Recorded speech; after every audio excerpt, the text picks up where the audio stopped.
I'm back on FM Scout with another guide on how you can make tactics on Football Manager.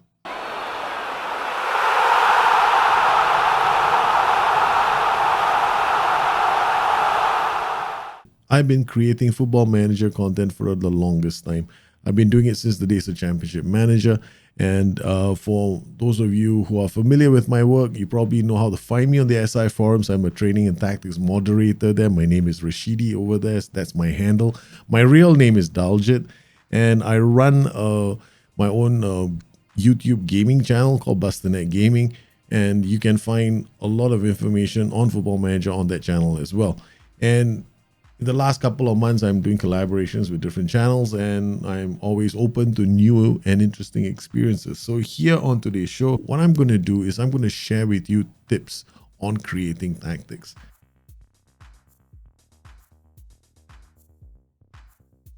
The way I approach the game is actually quite boring. Most people who've seen me play, they always go like, "You do this all the time?" And I go like, "Yeah, this is exactly what I do." So my first tip is going to be pretty straightforward.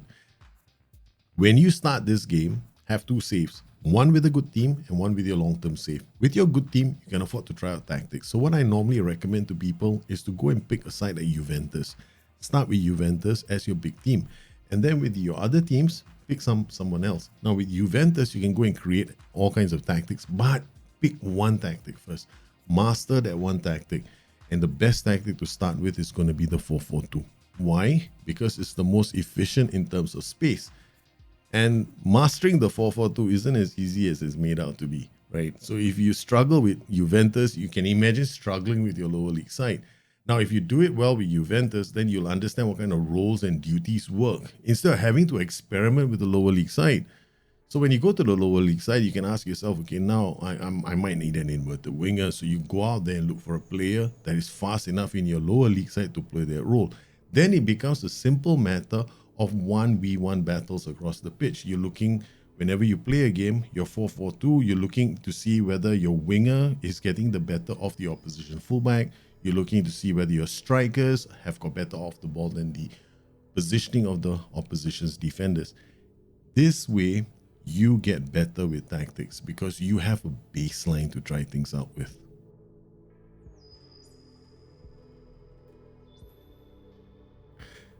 My second tip is probably going to shock some of you, but it's true. The assistant manager is a great tool. Yes. Things have changed in FM21 because the way players are being recommended by the assistant manager under the hood is changed completely.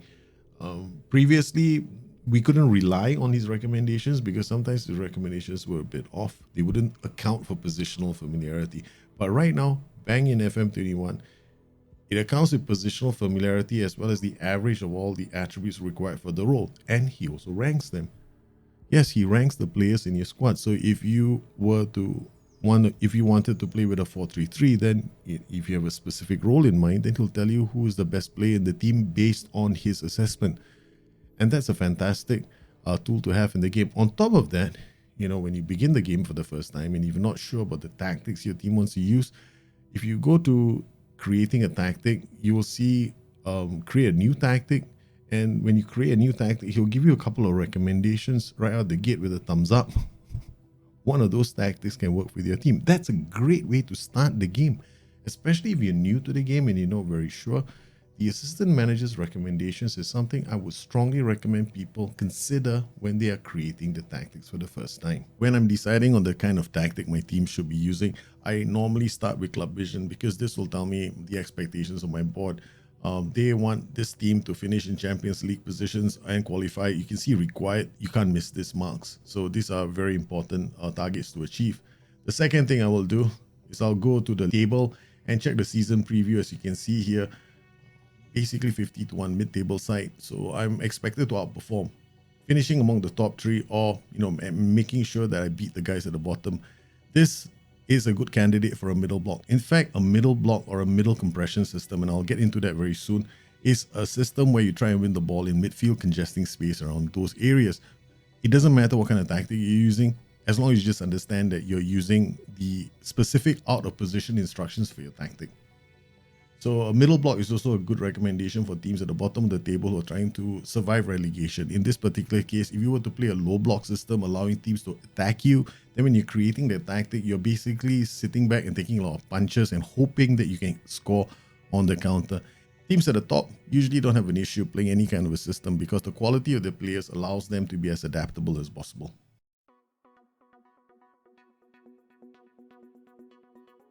My next tip is pretty straightforward. It's got to do with finding the right kind of players. Now, this seems to be very simple, right? I mean, I've done a video called Creating Tactics Footballing Intelligence. You can go and check that out on my channel. It's got a longer explanation. However, for the purposes of this video, I'm just going to simplify this. You need to have players who know how to read the game. That's it. Okay. And if they can't read the game, they have to be physically able to cover for those mistakes, right? So if they can't read the danger, well, at least they can recover in time.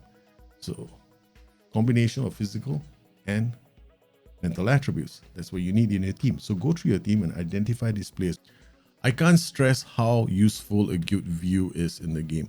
Now here I have one which breaks up footballing intelligence attributes. These are the most important attributes as far as I'm concerned when I want to make tactics. I've got this section of mental attributes and this section of physical attributes. When I'm looking for players who are going to put in a shift, helping us bring the ball from defense, midfield into attack, basically I'm looking for players who have decent off the ball and positioning. It's very important whenever you want to try and win the ball in midfield to identify players you can rely on. Because if your transitions fail in midfield, your tactic generally collapses because you're not getting the ball to your attackers don't get the delivery that they need to go and score goals. And if there's a turnaround and your midfielders don't come back and help you defend, then your poor defenders are left to defend on their own. So here, I look at these attributes as being critical. And whenever I want to design a tactic, I try to identify players who can play in a middle compression system. Looking at these players alone, a couple of players stand out. In terms of positioning and off the ball, we've got Dennis Zakaria, who's pretty decent. Going forward, he can play as a box-to-box easily. Then we've got Christopher Kramer, who can be the anchor for the team. Very solid mentally and can read the game really well. His acceleration might be a bit slow, but that's not that big of a problem because he reads the game very well. He's got great anticipation, concentration, and decisions, and he's willing to go in for the challenge. Finally, we have players like Florian Neuhaus who can help us going forward, and other players in the team that can support play. We just need to be able to identify players who have poor bravery and low work rate. These are players that might have a question mark whenever we want to switch over into a defensive transition, but from what I can see, this team can play with a 3-man midfield or a 2-man midfield. It's very straightforward.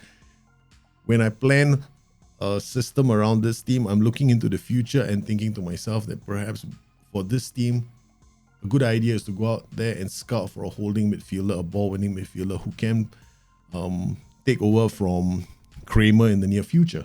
That's it. Once we have identified the players in the heart of midfield, it becomes relatively easy for us to decide on the attack. All we need are players who are great going forward. They might have good acceleration, fantastic off the ball, anticipation to read the play, first touch, composure to handle the pressure in the final third. And then you're looking to identify players who might be able to dribble or other players who might be able to cross the ball. That gives you all kinds of options in the final third. So I have a view like that to help me out. And well, looking at this alone, I have plenty of options. I can play with a 4-2-3-1. I can play with a 4-3-3. Generally, in most systems, I'm better off playing with a one-man attack and two wider players supporting play.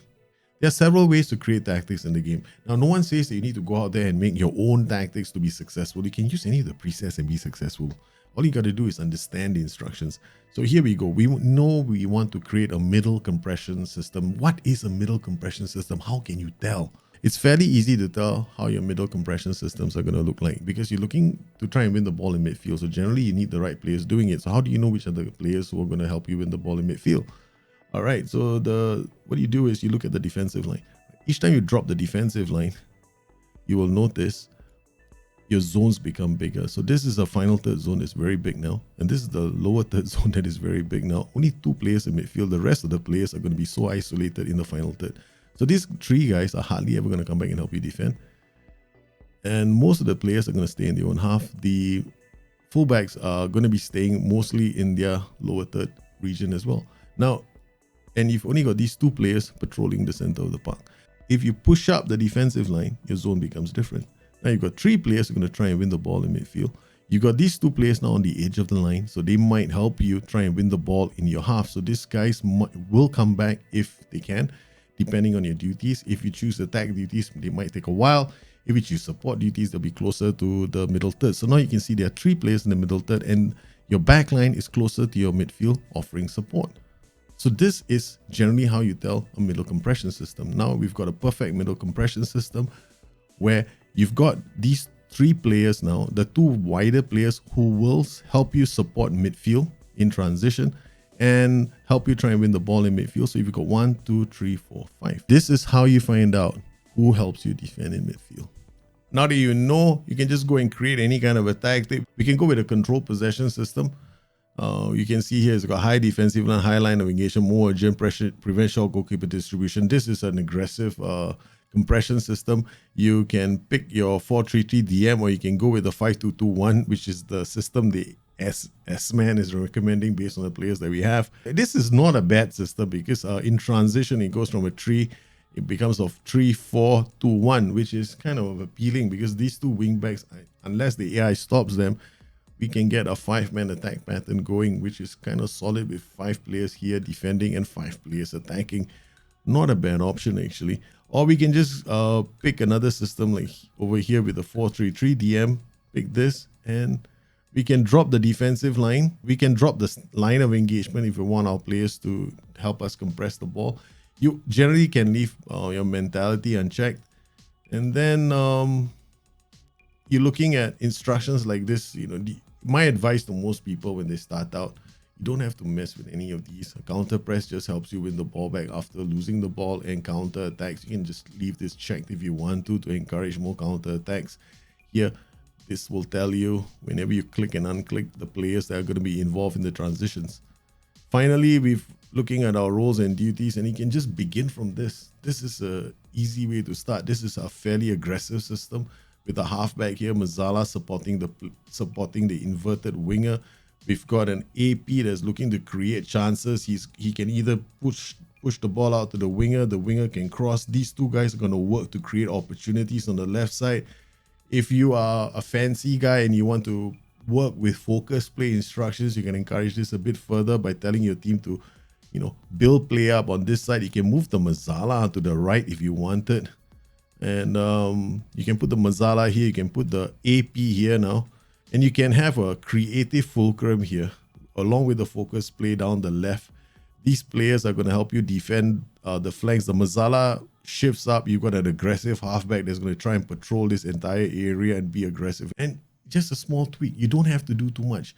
Now, the final thing that you want to do, and this is where the ass-man comes in very, very handy. It's going to be deciding who should be playing. And here is the reason why I recommend a good assistant manager. Now here we go. The assistant manager makes recommendations. You can just pick the quick pick, and you can pick without restriction. Pick the rotated squad during preseason. I mean, you could also pick roles and duties if you wanted to, but I generally like some, creativity from me. And if you want to check out who are the players that are suitable for this position, he ranks them for you as well. So here we've got Briel and Bolo is the first choice winger. We've got Jonas Hoffman, who's the second choice winner. The difference between these two players could be simply a matter of attributes, right? So if you're looking at Briel and Bolo, he's very good going forward. He can, he's great at dribbling and attacking the space. He might even be more suited to being an inside forward. So in this particular case, when you're looking at a player like this, at the end of the day, you might want to think to yourself, this guy's got great acceleration, gets away. He has got very good off the ball. He's got good dribbling and good finishing. You might want to think about changing your tactics slightly, and maybe you can play with an inside forward here on support and put an inverted winger on this side and move the playmaker back to the other side with a Mazzala now on the left flank to hang out with our little inside forward. We can put an AP on attack through the middle. and then we can swap the focus to the right and leave the focus play on the left. What do we have now? We have an overload going on this side of the pitch with the natural overlap coming from our wing back, and we can put him here, and voila, we have somebody here who can play as an inside forward attacking the left flank. Of course, if you want to find out if this is your best player or you have other options, if you come down here, you find out you have another option who's slightly better. His name is Patrick Herman. He's sitting on the bench. Now you have a tactic which has two options. You can rotate players on that side of the pitch. Whenever we create tactics in the game, we are more interested in seeing the ball transition from defense through midfield and into attack. What we want to do is offer our team options to pass the ball. We are looking to create role and duty combinations that help us achieve transitions. There are no magic role combinations in the game. There are only role combinations in the game that work for the players that you have. So there might be some trial and error as you start getting used to roles and duties and to your own players. So pay attention to your preseason friendlies when you create your tactics and try and identify patterns of play which might suggest that a change in role or duty could help your tactic a bit more. During preseason, my goal is really simple. Watch a transition event. Make sure that I can work the ball from defense, midfield to attack. If the transition fails at any point, meaning I can't build play up from midfield, then I look at the roles and duties of the players to make small adjustments to my tactic. A good sign that my defensive line is set properly is whenever the opposition try to clear the ball, we pick up the loose ball and then start working our transitions again. And this generally gives me a good idea. If I can build up play like this, then it generally tells me that my roles and duties are correct. All I need to do if I want to score more goals is either get better players, play a bit more wider, slow down my tempo, simple things like that. Preseason is the perfect time for you to try things out.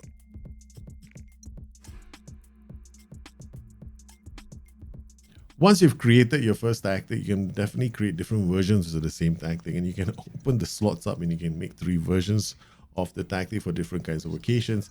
Maybe during winter when pitches are a bit heavier, you might want to play a more counter-attacking style. You could actually drop the line of engagement slightly and then go tighter marking, get stuck in within your zone, encouraging teams to attack you down the flanks, and then looking at your team to play a bit more mixed and increasing the tempo. This will allow you to attack teams down the flanks. So you might want to just go with the same instructions and you got yourself a slightly different tactic. When it comes to mentality, I would recommend, understanding that mentality does not mean you're more defensive. What makes you more defensive are your instructions and how you use them here, and your distribution of roles and duties in your tactic. Mentality only applies to risk in the game. It influences your defensive line, influences your line of engagement, influences the amounts of risk your players are taking, and it also influences how the offside trap works, because mentality has a direct effect on the offside trap. When it comes to creating tactics, simplicity is the best. Keep it simple, right? Don't try to be the kind of guy, don't be the guy that goes down there and takes and chooses every player instruction and team instruction. Understand how they apply. Use the tactical presets in the game as a starting block. You depend on your assistant manager to advise you on the players that you can use in your team, because things have improved in FM21. They aren't like, it's not like the days of FM19 or 18 when things were a lot harder. All you have to do is understand space and how you can set your zones up to control those spaces using the out of possession instructions. Once you understand that, and once you understand mentality, because mentality affects risk, it doesn't make your tactic more attacking or more defensive. What does that are your choice of roles and duties and your out of possession instructions. So if you want to be defensive, then you're using a lower line of engagement and you're using the right kind of roles and duties in your final third to soak up pressure. And then you might be using direct passing to kick the ball out as quickly as you can. So you see, the mentality doesn't matter here, right? Mentality affects risk. So if you want to be more defensive, think about your out of possession instructions first. Having a great attacking tactic played on lower mentality with a much higher line of engagement and a higher defensive line does not make it defensive. So I hope you enjoyed this little guide on creating tactics. I have lots of shows on my channel where I've explained how you can create a 4-3-3. I've explained how you can create a 4-2-3-1. I even do live streams where I invite you onto the show and then we discuss the creation of a tactic, and you can actually submit your tactics and we can see how they work on the show. I've done it with the buy and replication. I do this with all kinds of other tactics along the way. You will be able to replicate your own tactics eventually, and I'll do a special show on how to replicate real life football systems into the game of Football Manager. I hope you enjoyed today's show and you found it useful. If you did, please hit the like and the subscribe button. Of course, that will affect FM Scout more than anything else, but you're always more than welcome to join me on my streams. I do encourage you to hop onto my streams. If you have any questions, I'll do my best to help you out. I'll do my best to explain roles and duties and their movement for you, because this is sometimes a little bit of a stumbling block for people. Please stay safe, stay healthy, and I look forward to hearing from all of you. You guys take care. Have a good one. I'll see you again soon. Bye-bye.